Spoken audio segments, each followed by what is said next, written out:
So basically, both my MMRs are within like 60 of each other. okay, yeah, people don't really care about party queue just because it maxes out at Ancient 7, so like it doesn't really matter. So if you want to go lose games in party queue, it doesn't matter because like solo queue is what people really care about. That's really to people. That's like your. I thought your badge showed like an average of. No. Solo. It just shows your highest. Yes.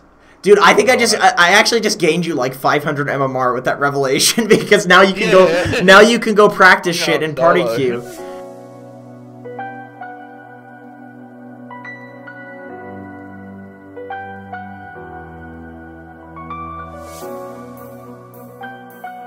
Hello friends, Ruins pubs more than he masturbates here, so basically like 10 times a day, bringing you another Dota 2 video on behalf of Dota Alchemy, and this video is going to be excerpts from a coaching session that I did with our boy, friend of the channel, Hockey, aka Hockillionaire, aka Kuroki, where we talked about some pretty good concepts. So let me know what you think of this sort of content in the comments below.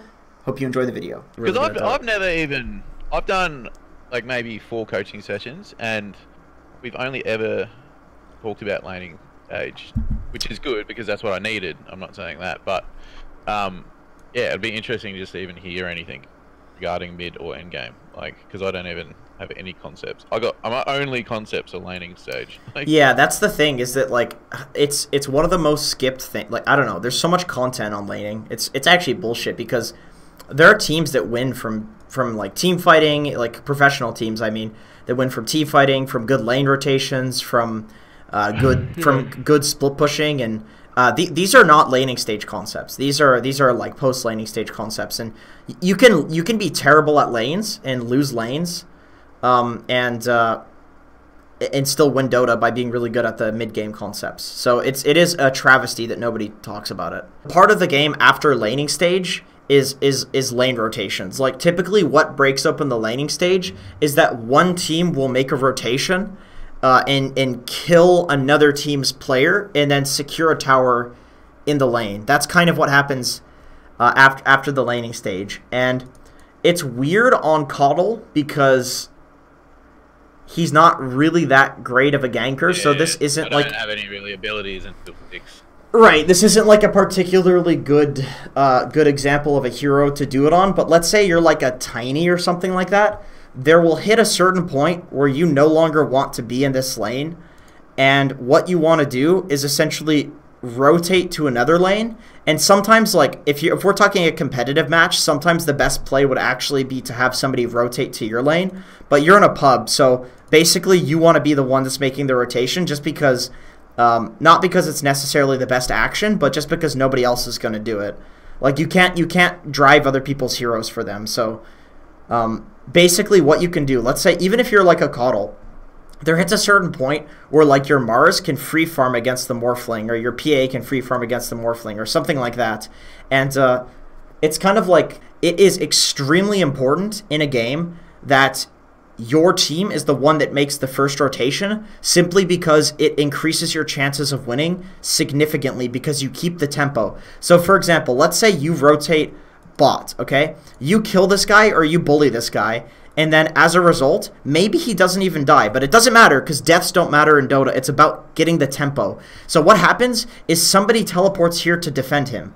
And because somebody teleported here, that means they no longer have a TP on that hero, and you can do something top. So maybe you can get this tower, which forces Visage to TP top and defend that, which lets somebody take mid, and it's this snowballing effect that can happen literally just from you making the first rotation. That's why it's so important. Like a lot of the time in Dota, you make rotations based off of where you don't want to be, like where your presence is least felt. So it's like you hit a certain point where this Morphling is probably going to farm pretty well anyway. You're not going to really help the PA against him, although. Yeah. Once again, this is a bit of a weird scenario.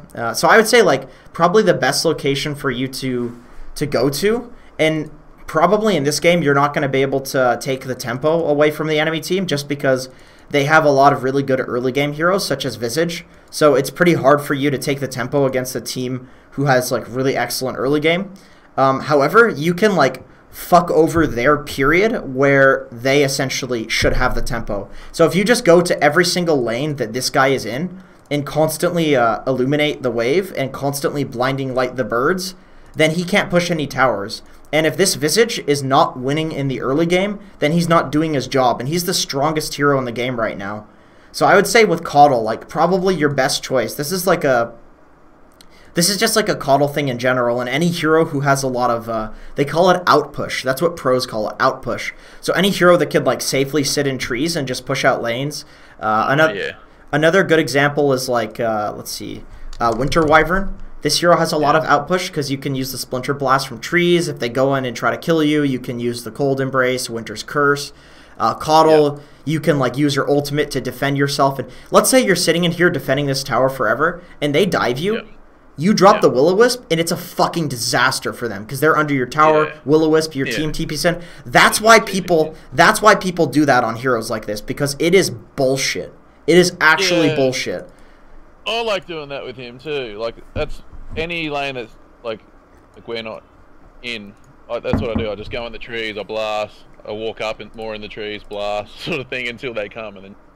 Yeah, that's good. That's really good. So I would say here, I would say okay. This is it's weird because Pudge is here and he's actually fucking owning the Visage. Oh my god. So the Pudge because the thing is Pudge. It's no longer his job to defend this tower. Like, this hero wants to fight and rotate. Like, he's best at doing that.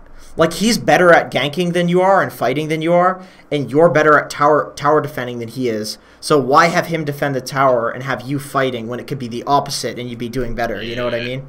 It's just like a distinction of, like, jobs in Dota. Like, who's best at doing the jobs and separating your heroes so that they're doing that job. Because I don't think Visage can get the tower against you just because of the blinding light.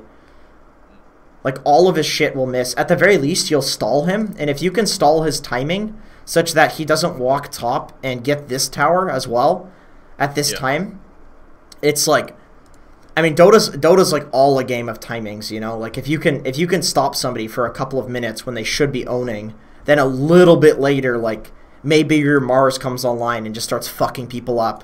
Generally, in Dota, in the mid-game, it's never a bad tactic to just pick one of the enemy team heroes that you think is the most important to fuck up and just follow them around and fuck them up.